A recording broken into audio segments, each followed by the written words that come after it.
विष्णु गुरुर्देवो महेश्वरा गुरुर्साक्षात् परब्रह्म तस्मै श्री गुरुवे नमः तस्मै श्री गुरुवे नमः तस्मै श्री गुरुवे नमः। भारत के इतिहास में माता पिता और गुरु की आज्ञा के पालन का एक विशेष स्थान रहा है। श्रवण कुमार ने अपने अंधे माता पिता को बहंगी में बिठाकर संपूर्ण भारत के दर्शन करवाए। श्री रामचंद्र जी जिन्होंने पिता की आज्ञा को पूर्ण करने के लिए 14 वर्ष का वनवास काटा, देवव्रत पिता के सुख के लिए आजीवन ब्रह्मचारी रहे। धनुर्धर अर्जुन जिन्होंने गुरु की आज्ञा का पालन करने के लिए राजा द्रुपद को बंदी बनाकर अपने गुरु के चरणों में ही डाल दिया। इसी परंपरा को आगे बढ़ाते हुए स्वामी दयानंद जी ने अपना संपूर्ण जीवन ही दान देकर एक नया अध्याय शुरू कर दिया। आज हम स्वामी दयानंद जी के जीवन का दर्शन करने के लिए चलते हैं शिवरात्रि जागरण की ओर।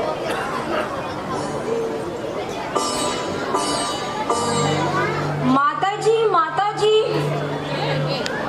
बोलो पुत्र। माता जी आज शिवरात्रि है। मुझे पता है पुत्र, आज शिवरात्रि है। माता जी मैं ये व्रत रखना चाहता हूँ। नहीं पुत्र नहीं, अभी तुम बहुत छोटे हो। नहीं माता जी, आप भी तो ये व्रत रख रही हैं, पिताजी भी ये व्रत रख रहे हैं, मैं भी ये व्रत रखना चाहता हूँ। नहीं पुत्र, तुम्हें भूख लगेगी। नहीं माता जी, मैं ये व्रत रखूंगा ही रखूंगा। नहीं पुत्र, तुम बहुत जिद्दी हो, मानते नहीं हो। ठीक है, रख लो। धन्यवाद माता जी, मैं ये व्रत रखूंगा ही रखूंगा।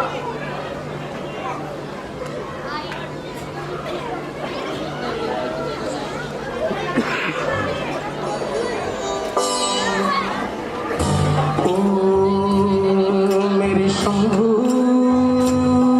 मेरे शंकरा त्रिपुरारी मेरे शंकरा शिव शंभू मेरे शंकरा जय बोलना त्रिपुरारी मेरे शंकरा।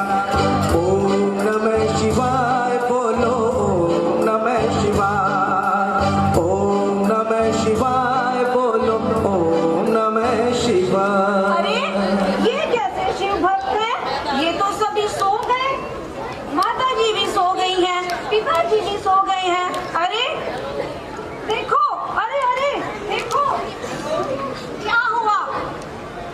शिवलिंग पर चूहा चढ़ा हुआ है और प्रसाद खा रहा है। ये कैसे शिव है? ये सच्चे शिव नहीं हो सकते। ये अपनी रक्षा नहीं कर सकते तो ये इस संसार की रक्षा क्या करेंगे? ये सच्चे शिव नहीं है। माता जी, माता जी, ओ माता जी, क्या हुआ पुत्र? माता जी देखो, शिवलिंग पर चूहा चढ़ा हुआ है। ओहो, शिवलिंग पर चूहा चढ़ा हुआ है और प्रसाद खा रहा है। ये क्या हुआ? माता जी ये सच्चे शिव नहीं हो सकते। मैं ये व्रत नहीं रख सकता, मुझे भोजन दो। नहीं पुत्र नहीं,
क्या सत्य को पाना चाहते हो? जी गुरुवर। लगता है एक सच्चा शिष्य आज मुझे मिल गया।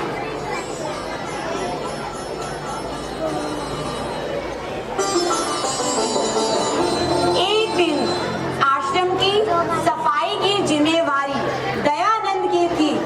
उन्होंने झाड़ू लगाकर सारा कूड़ा रास्ते में एक जगह इकट्ठा कर दिया और इसी दौरान क्या हुआ, आइए जानते हैं।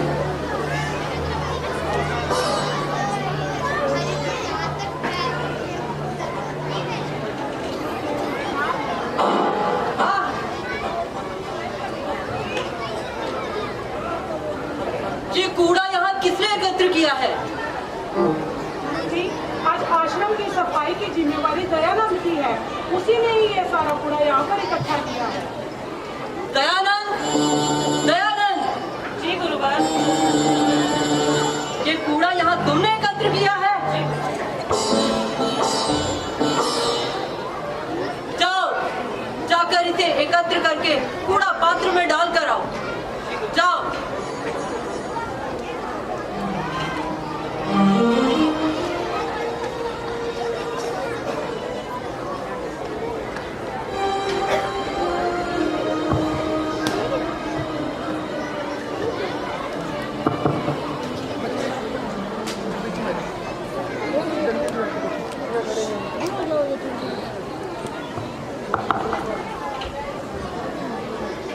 दयानंद, प्रतिदिन तो तुम मेरे पांव दबाते हो, आज हाथ इसलिए दबा रहे हो? गुरुवर, वनों और पर्वतों में भटक भटक कर मेरा शरीर तो वज्र के समान हो चुका है। आज मैं आपके हाथ इसलिए दबा रहा हूँ, कहीं मेरे कठोर शरीर पर छड़ी मारते हुए आपके हाथों में दर्द तो नहीं हो रहा है? प्रिय पुत्र, आज मैं धन्य हो गया तुझ जैसा शिष्य पाकर। स्वामी दयानंद जी की शिक्षा निर्विरोध चलती रही। मात्र 3 वर्षों में ही उन्होंने अपनी शिक्षा पूर्ण कर ली और फिर समय आया गुरु दक्षिणा का। बच्चों पीछे आ जाओ,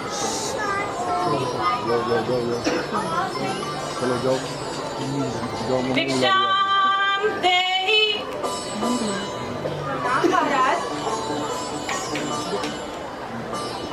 भिक्षा दो माता। जरा ठहरिए महाराज, मैं अभी आपके लिए कुछ लेकर आई हूँ। फोटो करके साइड पे चल रहा, पीछे दिख नहीं रहा। एक ही फोटो है, ये साइड पे चल रहा। महाराज, आज खाना तो अभी तक बना नहीं है, ये नॉन स्वीकार है। कल्याण हो।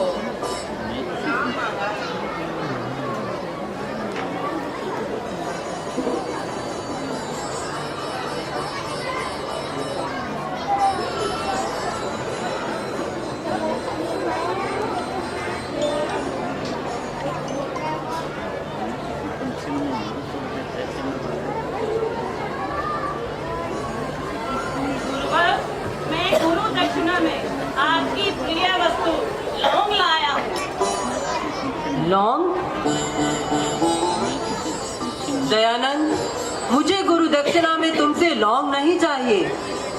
गुरुवर, मेरे पास कोई रुपया पैसा तो है नहीं।